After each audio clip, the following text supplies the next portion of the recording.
नमस्कार, जय माता दी। मन्नू जिंदगी यूट्यूब चैनल में आप सभी का स्वागत है। फ्रेंड्स, आज हम सुनेंगे पापा कुंसा एकादशी व्रत की कथा। पापा कुंसा एकादशी व्रत की कथा सुनने से मोक्ष की प्राप्ति होती है और सभी पापों से मुक्ति मिलती है। तो पाप रूपी हाथी को व्रत के पुण्य रूपी अंकुश से बंधने के कारण ही आश्विन मास के शुक्ल पक्ष की इस एकादशी का नाम पापा कुंसा एकादशी है। इस दिन पद्मनाभ भगवान विष्णु की भक्ति भाव से पूजा करके ब्राह्मणों को उत्तम दान एवं दक्षिणा देनी चाहिए।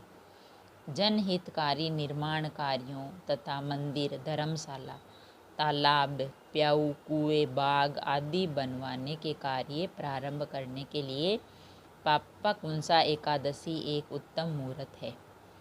तो कथा इसकी सुनते हैं। युधिष्ठिर ने आदरपूर्वक श्री कृष्ण भगवान को नमन करके कहा, हे जनार्दन, आश्विन शुक्ला एकादशी का क्या नाम है? अब आप कृपा करके इसके व्रत की विधि और उसका फल कहिए। श्री भगवान श्री कृष्ण ने कहा, हे युधिष्ठिर, समस्त पापों को नाश करने वाली इस एकादशी का नाम है पापा कुंसा एकादशी। इस दिन मनुष्य को विधि पूर्वक भगवान पद्मनाभ की पूजा करनी चाहिए। यह एकादशी मनुष्य को मनवांछित फल देकर स्वर्ग प्राप्त कराने वाली है।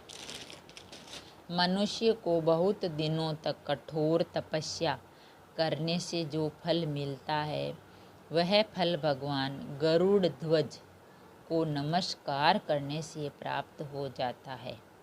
जो मनुष्य अज्ञानवश अनेक पाप करते हैं परंतु नित्य हरि को नमस्कार करते हैं, वे नरक में नहीं जाते हैं। विष्णु के नाम के कीर्तन मात्र से संसार के सब तीर्थों के पुण्य का फल मिलता है। जो मनुष्य भक्त वत्सल्य भगवान विष्णु की शरण में जाते हैं, उनको कभी भी यम यातना नहीं झेलनी पड़ती। जो मनुष्य वैष्णव होकर शिव की और सेव होकर विष्णु की निंदा करते हैं, वे अवश्य ही नरकवासी होते हैं। शस्त्रों, वाजपेयी और अश्वमेघ यज्ञों से जो फल प्राप्त होता है, वह एकादशी के व्रत के 16वें भाग के बराबर भी नहीं होता।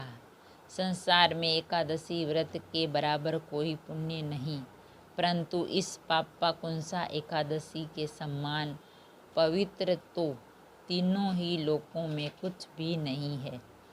जब तक मनुष्य पद्मनाभ की एकादशी का व्रत नहीं करते हैं, तब तक ही उनकी देह में वास कर सकते हैं। यह एकादशी स्वर्ग, मोक्ष, आरोग्यता, सुंदर स्त्री तथा अन्न और धन देने वाली है। इस एकादशी व्रत के बराबर गंगा, गया, काशी, कुरुक्षेत्र और पुष्कर भी पुण्यवान नहीं है। इस एकादशी का व्रत और जागरण करने से मनुष्य विष्णु पद को प्राप्त होता है। हे भगवान, हे राजेंद्र, इस व्रत के करने वाले 10 पीढ़ी मातृ पक्ष की, 10 पीढ़ी पितृ पक्ष की और 10 पीढ़ी मित्र पक्ष का उद्धार कर देते हैं।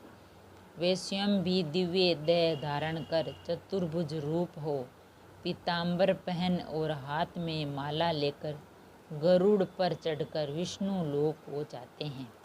हे राजन, इस व्रत को करने से पापी मनुष्य भी दुर्गति को प्राप्त न होकर सद्गति को प्राप्त होता है। आश्विन मास की शुक्ल पक्ष की से पापा कुंसा एकादशी का जो व्रत करते हैं, वे अंत स्वयं में हरिलोक में जाते हैं, हरिलोक को प्राप्त होते हैं तथा समस्त पापों से मुक्त हो जाते हैं।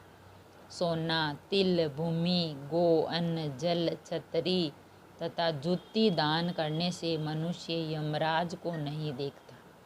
जो मनुष्य पुण्य कर्म और एकादशियों के व्रत किए बिना जीवन के दिन व्यतीत करता है, वह लोहार की भट्टी की तरह श्वास लेता हुआ भी निर्जीव के समान ही है। निर्धन मनुष्यों को भी अपनी शक्ति के अनुसार दान करना चाहिए। निर्धन हो भले, पर आपकी शक्ति जितना हो सके आपको कुछ न कुछ दान करना चाहिए। तथा धन वालों को सरोवर, बाग, धर्मशाला, गौसदन, मकान आदि बनवाकर दान करने चाहिए। ऐसे मनुष्यों को यम का द्वार नहीं देखना पड़ता तथा संसार में दीर्घायु, धनाढ्य, कुलीन और रोग रहित रहते हैं। सारांश ये है कि धर्म से सद्गति तथा अधर्म से दुर्गति प्राप्त होती है, इससे कोई संदेह नहीं। हे राजन, जो आपने मुझसे पूछा वह सब मैंने आपको सुनाया। अब और क्या सुनने की इच्छा है सो कहो। तो कहा कि अब तुम्हारी क्या इच्छा है। और इस पापा कुंजा एकादशी का व्रत करो और कथा सुनो। जो भी व्यक्ति इस एकादशी का व्रत करता है, कथा सुनता है और विधि पूर्वक भगवान विष्णु के पद्मनाभ जो रूप की पूजा करता है, उसकी सभी मनोकामना पूरी होती है और मोक्ष की प्राप्ति होती है और सभी पापों से मुक्ति मिलती है। अगर वीडियो अच्छा लगा तो लाइक और शेयर ज़रूर करें। ऐसे ही और वीडियो देखने के लिए, सुनने के लिए, जानने के लिए चैनल को सब्सक्राइब करें। थैंक यू, धन्यवाद।